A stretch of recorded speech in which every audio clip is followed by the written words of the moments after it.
All right, obviously you loved it as much as I love it.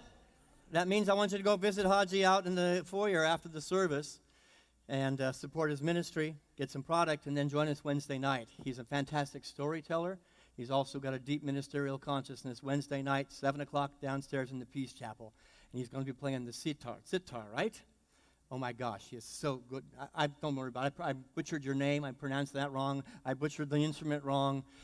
Doesn't really matter because the music will be fantastic and the time will be fantastic as well.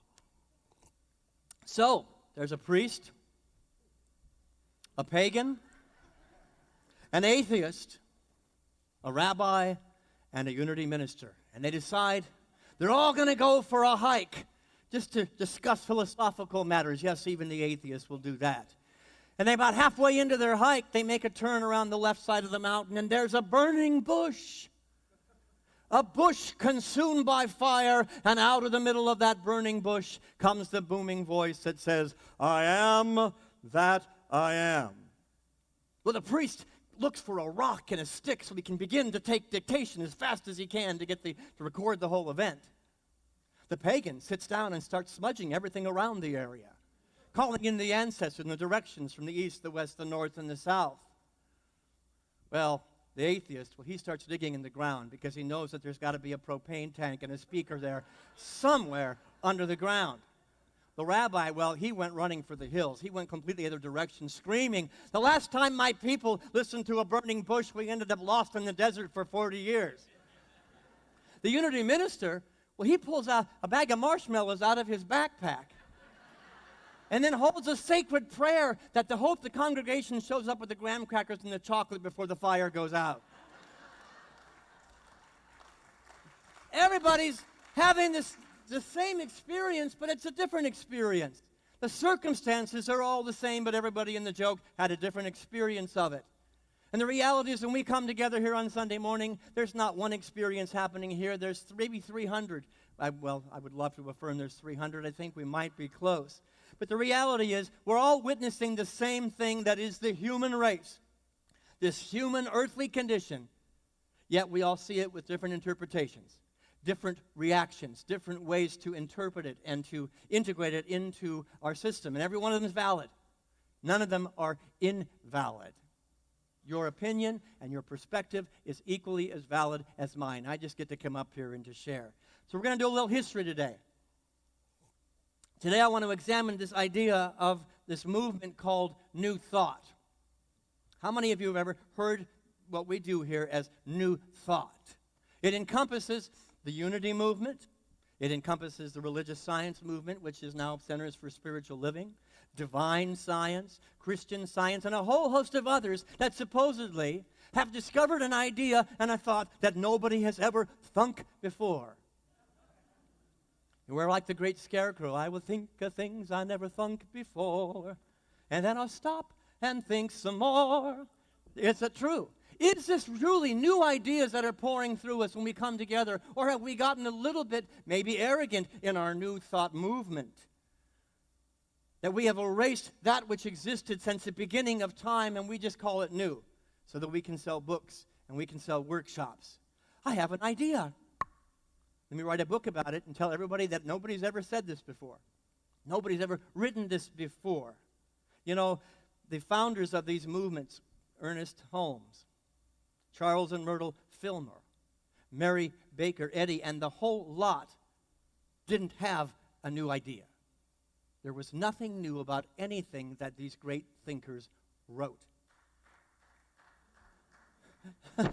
I've got one fan in the room. The rest of you are sitting there going, what the hell is he going to say now? These are new thoughts, or are they simply old thoughts looked through a new lens? Not new ideas, but simply new views to long forgotten, or worse yet, whitewashed truths. I remember the first time I went to England. I was so excited I was going to experience my English roots. I come by the stuffiness naturally. But I was going to go to these magnificent cathedrals, and I was going to see wall, floor to ceiling, on the walls, artwork of beauty, of religious symbols, and yes, the stained glass was still intact. The first 4 cathedrals I went in England, I walked in, and it was stone cold, whitewashed walls. Nothing of any beauty on it. And I was saddened, disappointed. And so I went to the docent and I said, please tell me what happened to all the artwork. And the answer came without a beat. Well, when you have a religious system that's in power, and a new religious system comes into being, that religious system tries to erase any evidence that the old system existed. And they whitewash it. They cover up the artwork.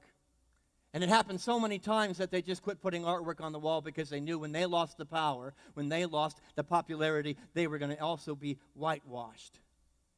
That made me deeply saddened. But even more sad, when I went to the ancient sites, my very pagan heart, my earth-based heart, went to stone circles that had been left to disrepair because those people were ignorant. Those people didn't have a corner on any truth at all. We had to inform them, so we whitewashed by letting their beautiful sanctuaries disintegrate back into the earth. Thank God for Stonehenge.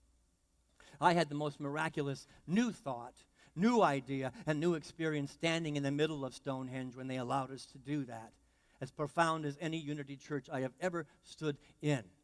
There was a remembrance.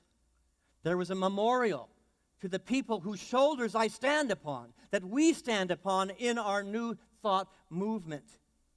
And it made me think, is it possible that the term New Thought is just one more whitewashing? Now, I know that's not our consciousness, but as well-meaning as our system is, as well-meaning as our intention is, could it be that we have simply whitewashed old thought and taken it on and said, well, it's magically mine now. We own this new thought, and nobody's ever thought it before. And let me tell you, what exists within the New Thought movement is a little bit of arrogance, that we're just a little better than our Christian brothers and sisters. We're just a little bit better than our Muslim brothers and sisters, those that came before. One of the reasons I love the Baha'i faith, and we spend so much time with the Baha'i people, is they are the ones that are proudly and loudly saying, all these prophets, all these teachers, all these sages have value. They are part of a magnificent puzzle, and to get rid of one, you get rid of all of it. So what we think and teach here today and celebrate here today must be connected to ancient wisdom, must be connected to ancient truths that, yes, we are looking at with new eyes, but make no mistake about it, we didn't make it up. We don't make this up. Marcel Proust had this to say. Let's read it together. The real voyage of discovery consists not in seeking new landscapes, but in having new eyes. On this Memorial Day, not only do we celebrate the men and women who fell on a battlefield, but we celebrate the men and the women, the prophets, the sages, and the teachers who got whitewashed throughout history. The people who stood and, yes, gave their lives for a greater cause of understanding of God, challenged the authority and said, hey, let's work with these concepts. And then somebody said, no, we're going to make it our own. We're going to erase what you taught because now we have a new prophet. Now we have a new prophet that's a little bit better than yours. And I'm submitting that it was not the intention of New Thought, but I believe we have inadvertently forgotten that our roots go very, very deep. Today is a day of remembrance, of looking at the landscapes that perhaps we have tried to disguise as our own, and to just simply look with new eyes. So I'm going to look at New Thought today, and I'm going to look at New Thought concepts, and I want to draw a parallel to ancient wisdom. We're going to go way back in history and realize how young we might be. I'm going to shy away today from the two religions that I quote the most from this platform, Christianity and Buddhism. They're a little bit easier bridge to build. But if you look deep enough, you will see that there's a bridge that isn't just in Christianity, Buddhism, and unity. It goes back to places and religions that you may not have even heard of. So a little bit of history today. We're going to begin with Hinduism, 2300 BC. 2300. There are those that say that Hinduism is the oldest religion on the planet. Now, my pagan friends that have spirituality that was founded in this time of the Stone Age might disagree. But if we go back that far, it might take us 3 days to get through this. So we're only going to go back as far as 2300 BC. Sit for a minute in the energy of that. And let's do a little bit of comparison to old thought and new thought. Unity says clearly in our metaphysics books that there is a twofold nature to God. The one essence that is God, there's a twofold nature. God is law, God is love. God as impersonal and God as personal. Both are necessary components in a relationship to the divine that are necessary for creation to happen. We must look at both those things. God as law, repeatable principles, allows us to create the life that we want, and so loves us that presence gave us itself, the life itself that breathes you where you sit today. So the laws and the love exist within you. What does Hinduism have to say about this? Well, the word for God in the Hindu tradition is Brahman. Say that with me, Brahman. And there is a twofold nature to Brahman that we must look at. It may sound very similar. Saguna Brahman, the very personal love aspect of the one God. And then Nirguna Brahman, forgive me if I'm mispronouncing that as well, April I'm sure will correct me, impersonal or the law. So we have the love of God in the Saguna Brahman and the impersonal law of God in Nirguna Brahman. And they teach that both are necessary. They are components of one whole, and one out of balance with the other will not allow creation to happen. Now, is that an old thought? Is it a new thought? You simply decide, but let's explore a little further. Unity espouses a term for the divine self of every individual. Who can tell me what that is? What is it? The unity system says this is the name for the divine self of you. It's the same name we gave to Jesus the man. Christ. Jesus, you are the Christ. Lorelei the Christ. John the Christ. Kevin the Christ. The reality is that unity recognizes a divine spiritual spark of the God, the essence within each and every single person on the planet. Oh, is that a new thought? You often hear me up here say the word Atman. Say that with me. Atman. What does that mean? It is the divine, spiritual, perfect essence of God expressed at the point of you. Brahman expressed at the point of you. Is this an old thought? Is this a new thought? You get to decide. But it is important to recognize that maybe we have forgotten truths that are not so new, but simply remembered and reawakened by our great teachers. From the Rig Vedas, some of the Hindu scriptures, the Rig Vedas, truth, this is what we read, truth is one, and sages have called it by many names. What is that? Give me a parallel to what we say all the time in this church. Let me read it again. Truth is one, and sages have called it by many names. Well, how do we say that? Say that. Many paths, one God. Together, many paths, one. New thought, old thought, I don't know. You get to decide. But never forget. Remember. Unity clearly defines the difference between the absolute realm and the relative realm. The absolute realm being the unchanging face of the divine, untouched by human experience, untouched by human relationship, untouched by any of your problems or situations. And then the relative realm, this earthly existence where we are having the dance of relationship, where we have thoughts, we have experiences that are forever changing, and we call that illusion. The relative realm is simply an illusion there to teach us to come back to the absolute realm of our oneness and connection to God. That's a new thought, right? Nobody's ever taught that before. They certainly didn't do that in the church I grew up in. Well, let's take a look at Hinduism. Hinduism says the illusory relative realm of existence is called Maya. Say that with me. Maya simply means the veil. It simply means the illusion. But there's also another term for the absolute unchanging world. And I had to call Avril for this one because I wasn't quite sure. There's a lot of words in Hinduism. Parashiva. Say that with me. Parashiva. The absolute realm and the relative realm are in partnership. Both necessary for evolution. Sounds like unity. It sounds like Hinduism, 2300 BC. In the Bhagavad Gita, another of the holy scriptures of Hinduism, we read this. Be in the world, but not of it. Oh, wait a minute. Wait a minute. Jesus said that. Yes, Jesus did say it. Richard says it all the time here from this platform. Did Richard say it? Did Jesus say it? Or did Krishna say it and we're just ripping him off? You want to do a little exploration? Go look at the mythology of Christianity, the birth, the life, and the death of Jesus. Somebody borrowed the story from Krishna. It is almost identical, the birth, the life, and the death of Krishna.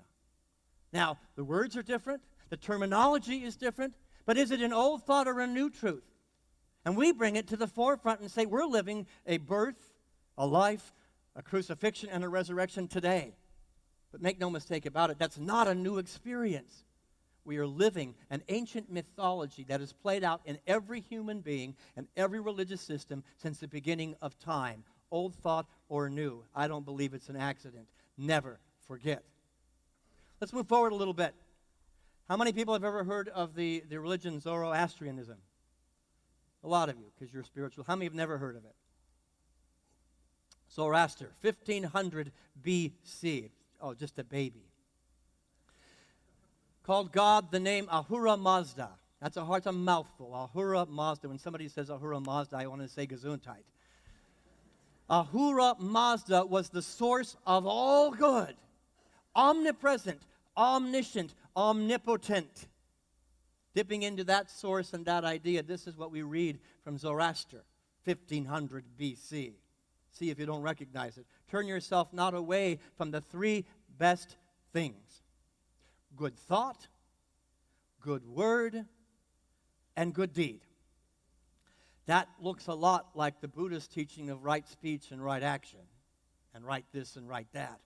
But more closely, it looks a heck of a lot like our third unity principle and our fifth unity principle, doesn't it? Right speech, right words, right thoughts, right actions. Unity principle number 3 is the thoughts and the words that you are thinking and holding are creating a reality. Be mindful of them. Be awake, because that's how powerful you are. Zoroaster knew it, but let's whitewash Zoroaster and just call it our own. You see, the thoughts that we are thinking are not new. And then unity principle number 5, the truth that I know is the truth that I demonstrate. The truth that I know is the truth that I live. The truth that I know is the truth that I put into action. Show up and make sandwiches or make dinner for those who are without. That is the demonstration of what Zoroaster was teaching. Put your good into service. Put your love into service and do something. Is it an old thought? Is it a new thought? Or is it simply we need to go back to the landscape and look with new eyes? Take a breath with me. Let's move forward a little bit. You know, my friend Rabbi Lebo often comes to me when we get together, and he says, why is it that so many of my people are going to Unity North? What are you doing over there? He always asks me, because he's a jokester, what are you feeding them? And I joke that we're feeding these people the same truth with a different presentation. Plain and simple. It is not an accident that Jews end up in this congregation, because it is a universal truth that is being taught. 609 BC. How many of you know what the term abracadabra means? Ever heard it? Gone to a magic show? Abracadabra, I pull a bunny out of a hat. Abracadabra is a Hebrew word, an Aramaic word that goes back to ancient teachings of Judaism, and this is what it means. It will be created in my words. No, Charles Fillmore said that. Yes, Charles Fillmore did say it. He ripped it off from Judaism. You know, people often say, oh, I loved your talk. That was so great. All I'm doing is ripping off from one source or another. Stuff that seems to go together and make sense and go, here, now go live it. You rip it off of me. It doesn't really matter where it came from, except that we remember that we belong to each other in a great tapestry of those who gave their life for something greater than the truth that I just had, the thought that I just had. It will be created in my words. This is the foundation of new thought. There is a Jewish term called midrash. Midrash. Who knows what that is, a midrash? Bradley, you got it? I had a midrash once. I itched for days. That wasn't funny. Midrash is an ancient commentary on part of the Hebrew Scriptures. It's a commentary on ancient Hebrew Scriptures. One midrash says this, and tell me if you don't recognize it. God is like a mirror. The mirror never changes, absolute nature of reality. But everyone who looks at it sees a different face.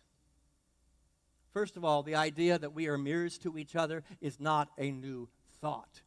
It had been forgotten for a lot of time. We're simply awakening to the truth.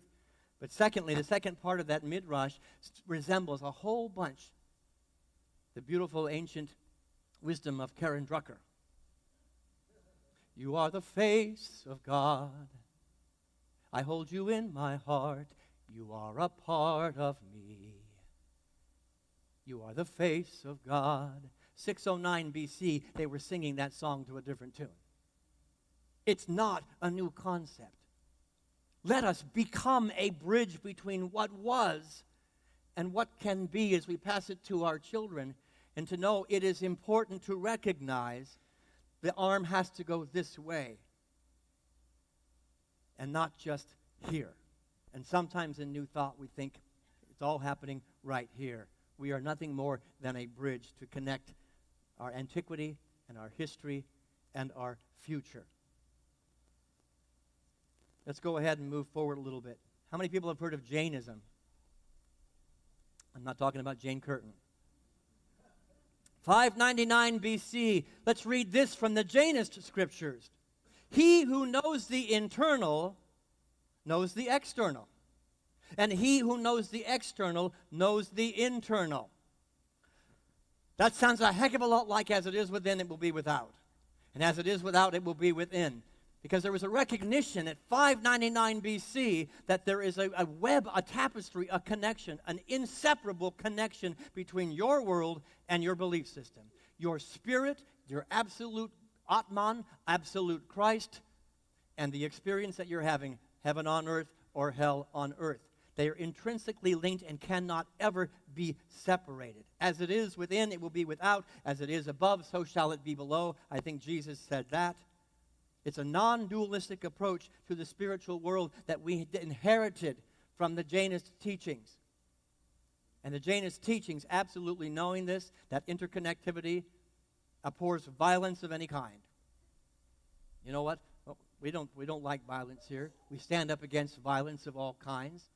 And I want to make special recognition of our veterans who gave their lives for that. They gave their life for a cause, but it was not to be violent. It was to bring a divine idea to the forefront and say this is more important. And though lives were lost, good came out of many of those times and those sacrifices. Many of our religious leaders brought good and sacrificed their life for it. It is important that we stand in the gap and remember we belong to that ancient history. We belong to that not-so-ancient history, and we belong to the future. We'd like to go. I got another applause? Thank you, Mom. I have fallen in love over the last 5 years with Taoist tradition. The great paradox, it tickles my mind, but it also tickles my heart, because when you can sit in the Taoist teachings, you find a way of living, a roadmap for life that is not so old. In fact, the Taoist tradition was implemented by great heroes of today. Martin Luther King Jr., Nelson Mandela, Gandhi, all used Taoist principles to change the face of the planet. And we think, oh, no, Martin Luther King Jr. was a Christian. Nelson Mandela was a Christian. Yep, if we whitewash the fact that Christianity inherited something from Taoist teachings. And the Tao Te Ching and Lao Tzu, who wrote this: nothing in the world is as soft and weak as water. Yet for changing the hard and the strong, nothing works as well. What does that sound like? From the unity mindset. Let me read it again. You tell me what the unity people have to say. Nothing in the world is as soft and weak as water, yet for changing the hard and the strong, nothing works as well. What's the word that we use for that right there? Martin Luther King. Satyagraha was the word. What do we use? Non-resistance. Say that with me. Is this a new thought or is it an old thought? It makes no difference except that we recognize it is a truth. So perhaps we can let go of the moniker of new thought and just say we are students of truth. Found everywhere. Not localized anywhere. Let's go ahead. Confucius was often just considered a political guy because Confucius used his religion and his belief system to challenge a lot of political things. I do that up here, and I get into big trouble when I do that. But the reality is there is a truth that transcends politics, and Confucius was able to find it. This is what he had to say. See if you don't recognize it. If I am walking with two other men, each of them will serve as my teacher. I will pick out the good points of the one, and I will imitate them, and the bad points of the other, and correct them in myself. Perhaps Confucius borrowed from Jewish traditions, recognizing that we were mirrors for each other. Perhaps we sit here today knowing that getting ticked off at you only represents what needs to be healed in me, or what needs to be addressed within me. I will take the good, and I will celebrate with you the magnificence of your Christ, of your Atman, of your Buddha nature, of all that's holy about you, and I want to emulate it. Let's work together, and I will take what I don't like about you and clean up the energy in my own brain, clean up the own energy in my own system. Confucius was talking about this. Here's a reality. Nobody has a corner on the market of religion, certainly not New Thought. We don't have a corner on the market of religion. And there's a whole bunch of people in the New Thought movement that said God quit speaking to humanity when Charles Fillmore or Ernest Holmes got the truth. Okay, we're done. We have become another rendition of stagnant religion that says God quit speaking. God is moving today. The gospel is being written right now in you and your thoughts. The gospel was being written 2,300 years ago. It's going to be written by the children that are up here going to camp, and you get to be the one that stands in the bridge. That's the point of this whole thing. Let's move forward. How many people have ever heard of Shinto? The little dog that was in The Wizard of Oz. Shinto. No. From Shintoism, 300 BC, just a baby, just a wee little baby. Even in a single leaf of a tree or a tender blade of grass, the awe-inspiring deity manifests itself. Even in a single leaf of a tree, a tender blade of grass, the awe-inspiring deity manifests itself. Sounds a little bit like you are the face of God, not just human to human, but blade of grass to human. The recognition of oneness is not a new thought, and many people tried to whitewash it, cover it up. Oneness is as old as some of you sitting in this room. Harry. Oneness is as old as the dirt. And we're just all making our way back home with the Shinto belief system, the Jain belief system, the Jews, the Muslims, and everybody in between.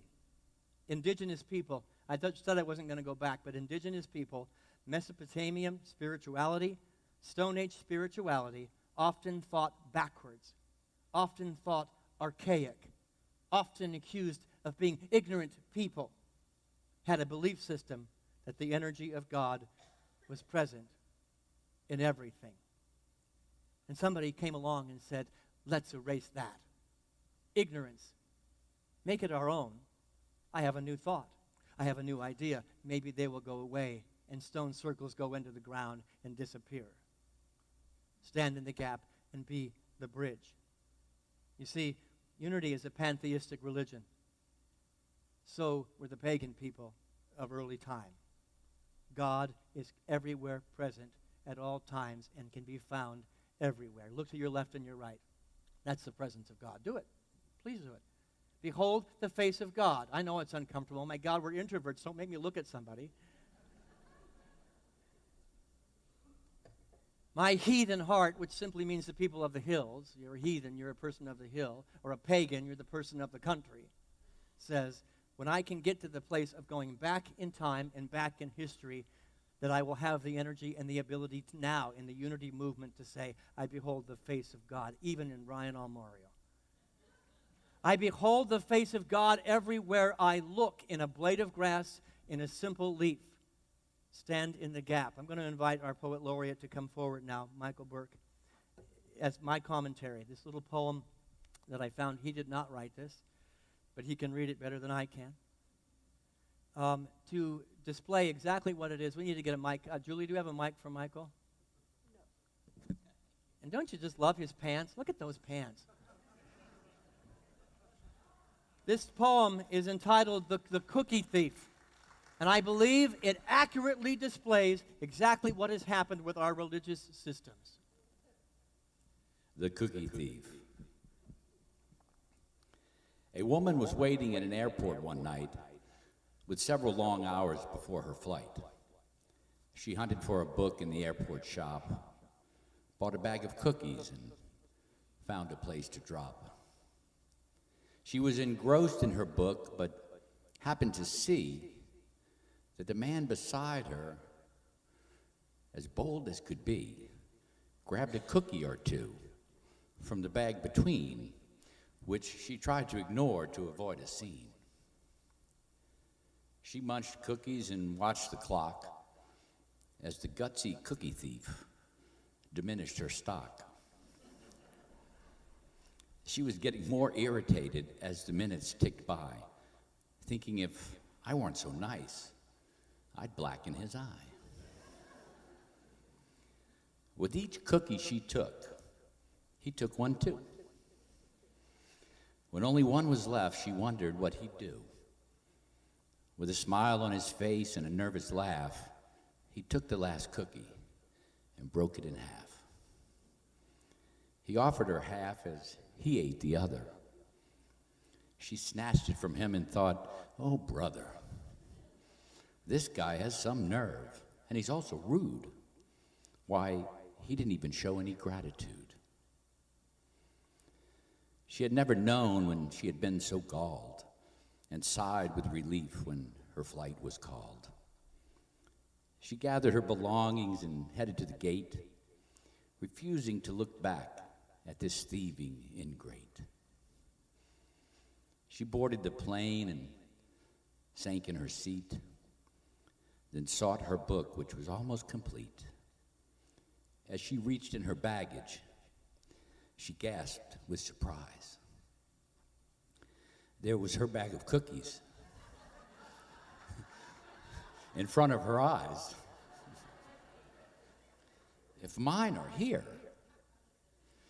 she moaned with despair, then the others were his, and he tried to share. Too late to apologize, she realized with grief that she was the rude one, the ingrate, the thief.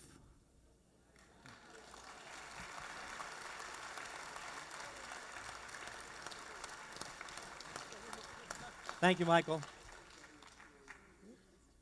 The world has been sharing their cookies since the beginning of time. And many of us in New Thought are afraid that some new or old philosophy wants to steal what we have here. Let us be mindful of always, without reservation, sharing our cookies with the deep consciousness and knowledge that the ingredients of our cookies came from somebody else, from ancient wisdom. Wisdom rehearsed and massaged for decades. Let us never forget that the rights that we take for granted, somebody made those cookies. Someone gave their life for those cookies. To look with different eyes, to be a little bit more awake, to sit in these seats and to recognize that we are but a cookie sheet for the presence of life and love and God. That is the ingredient of every soldier, of every sage, of every prophet, of every scripture, of every grandfather, of every grandmother, of every ancestor that paved the way for us to be here today. And when we are that conscious and awake, we become the bridge, and we stand in the gap and give our children something far more valuable than just, here's my new thought. I'm going to invite you into a time of meditation. April's going to come up. We're going to sing a song. The words to this song, I release, Spirit fills my soul. And so I'm going to invite you into a receptive environment of releasing any reaction you might have had today to what we've talked about. And those of you who have to leave, you can get a basket and catch an usher on the way out. Right now, let's just be present to giving up any block that would keep us from realizing that we are the bridge that we seek. I release. Spirit fills my soul.